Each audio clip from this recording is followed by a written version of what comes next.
আসসালামু আলাইকুম। আমার আজকের আয়োজন তান্দুরি চিকেন।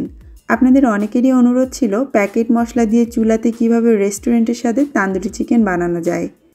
তাই আজকের পর্বে আমি আপনাদেরকে খুবই সহজ পদ্ধতিতে এবং একটা বেস্ট প্যাকেট মশলা দিয়ে এই তান্দুরি চিকেন তৈরি করে দেখাবো, যেটা ফলো করে আপনারা যে কেউ সুস্বাদু এই তান্দুরি চিকেন ঘরেই তৈরি করে নিতে পারবেন।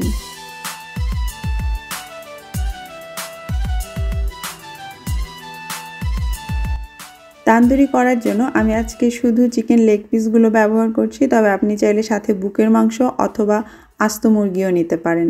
তবে চেষ্টা করবেন 1 থেকে 1.5 কেজি ওজনের মুরগিগুলো দিয়ে তান্দুরি করতে, এতে করে টেস্টটা বেশি ভালো আসে অনেক বড় মুরগির থেকে। এখন এই লেগ পিসগুলোকে আমি একটা ছুরির সাহায্যে একটু ডিপ করে চিড়ে দিচ্ছি। তান্দুরি করার জন্য মাংসের গায়ে এভাবে কাট লাগিয়ে নেওয়া কিন্তু খুবই ইম্পর্ট্যান্ট। এতে করে ভেতরে যেমন মশলাও ঢুকে, তেমনি মাংসের তন্তুগুলো কেটে যাওয়ার কারণে এটা তাড়াতাড়ি সিদ্ধ হয় এবং সফটও হয় খেতে। আস্ত মুরগি নিলেও আপনাকে একইভাবে বিভিন্ন অংশে, যেখানে একটু মাংসের পরিমাণটা বেশি, সেই সব জায়গায় এভাবে চিড়ে দিতে হবে। সবগুলো টুকরো এভাবে আমি চিড়ে নিয়ে তারপর ভালো করে ধুয়ে নিব। তারপর মাংসটাকে আমরা 2 ধাপে ম্যারিনেট করব। প্রথম ধাপে আধা চা চামচ লবণ, অর্ধেকটা লেবুর রস, 1 চা চামচ করে আদা এবং রসুন বাটা এবং 1/4 চা চামচের মতো দিয়ে দিব গোলমরিচের গুঁড়ো। এই সমস্ত কিছু দিয়ে একসঙ্গে কমপক্ষে এটাকে আধা ঘন্টার জন্য রেখে দিতে হবে।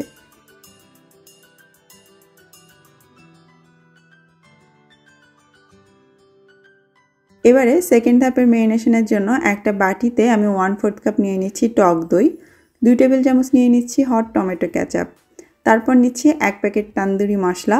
শানের এই তান্দুরি মশলাটা বেস্ট, খুবই সুস্বাদু হয় এটা দিয়ে রান্না করলে। এই প্যাকেটে যতটুকু মশলা আছে সেটা 2 কেজি মাংসের জন্য। আজকে আমি 1 কেজি মাংস নিয়েছি, তাই এই প্যাকেটের অর্ধেকটা মশলা এর মধ্যে দিয়ে দিলাম।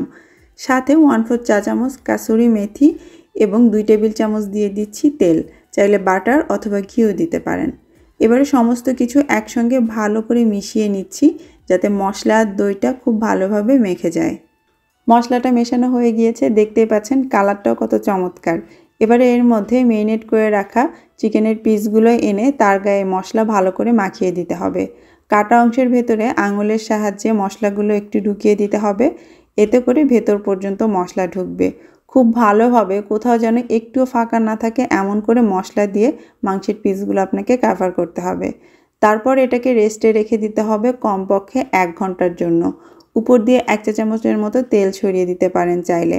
আর আপনার হাতে যদি বেশি সময় থাকে তাহলে এটাকে ঢেকে ফ্রিজের নর্মাল চেম্বারে রেখে দিবেন, তাতে করে স্বাদটা আরও বেশি বাড়বে, যেমন 4 থেকে 5 ঘন্টা।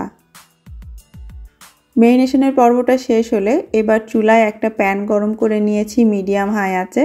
তার মধ্যে 2 টেবিল চামচ তেল এবং কিছুটা বাটার দিয়ে একসঙ্গে মেল্ট করে নিচ্ছি। চুলার আঁচটা প্রথম দিকে মিডিয়াম হাইতে থাকবে এবং তাওয়াটাকে খুবই ভালো করে গরম করে নিতে হবে।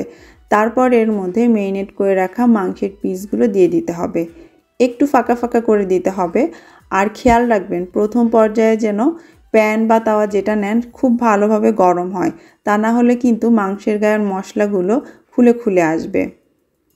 3 থেকে 4 মিনিট সময় দিতে হবে প্রথম এক পাশটা একটুখানি কুক হয়ে যাওয়ার জন্য, তাহলে এর মধ্যে মশলাগুলো মাংসের গায়ে সেটে যাবে।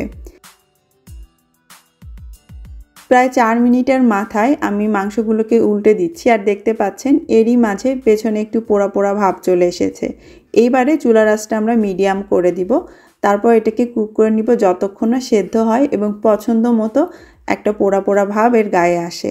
একই সঙ্গে প্যানে জমা মশলা এবং তেলগুলো বারবার তুলে তুলে এর গায়ে একটু ব্রাশ করে দিতে হবে। তবে কোনোভাবে চুলার আঁচ একদম লো করে রাখবেন না, তাতে কিন্তু মাংসের ভেতর থেকে পানি বের হয়ে ভেতরটা ড্রাই করে দিবে। আর চাইলে ঢেকেও দিতে পারেন, এতে করে আর একটু কুইক মাংসগুলো সেদ্ধ হয়ে যাবে। পারফেক্ট তন্দুরি বানানোর জন্য চুলার আঁচটাকে খুব বেশি হাইতে রাখবেন না যাতে পুড়ে যায় আবার ভেতরে কাঁচা থাকে, আবার একদম লো করে দিবেন না যাতে অনেক সময় লাগবে আবার ভেতরটাও ড্রাই হয়ে যাবে।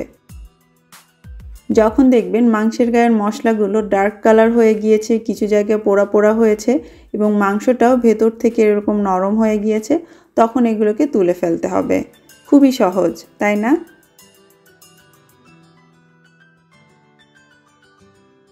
চিকেনগুলো তুলে নেওয়ার পর এবার আরেকটা প্যানে আমি 1 চা চামচের মতো বাটার মেল্ট করে নিচ্ছি।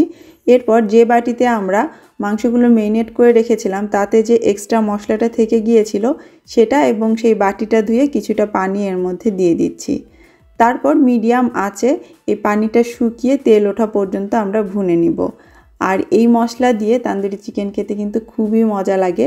এটা বলতে পারেন কাইন্ড অফ সস। রান্না শেষ, এবারে খাওয়ার পালা। সুস্বাদু এই তান্দুরির সঙ্গে পছন্দ মতো সালাদ এবং নান রুটি দিয়ে জম্পেশ করে খান। আর খেতে কেমন হলো কমেন্ট করে জানাতে কিন্তু ভুলবেন না। ভালো থাকবেন সবাই। আল্লাহ হাফেজ।